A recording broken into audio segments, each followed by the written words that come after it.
Allá infinitamente, allá la señora Catalina Rodríguez, Esperanza Rodríguez, Victórico Rodríguez y Alfonso Rodríguez por habernos invitado en esta ocasión a compartir un poquito de la música con ustedes. Catalina se encuentra allá en Houston, Texas. Saludos hasta Houston, Texas, por supuesto, y también para Victórico, que se encuentra en el estado de Tennessee, por supuesto. Vamos a bailar un poquito de la música que tenemos, pero un aplauso para las organizadoras, un aplauso para ellas esta tarde.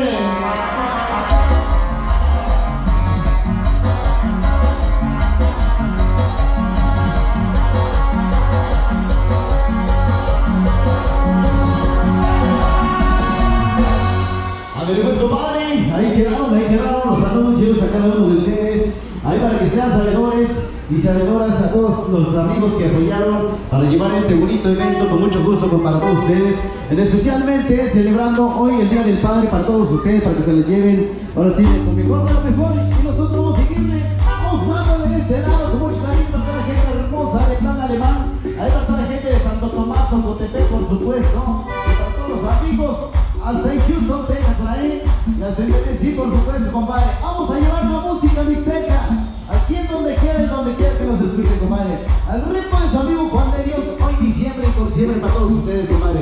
Vamos con esto que dice...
En la cocina, por supuesto, y gracias a ella por ahí probamos la comida.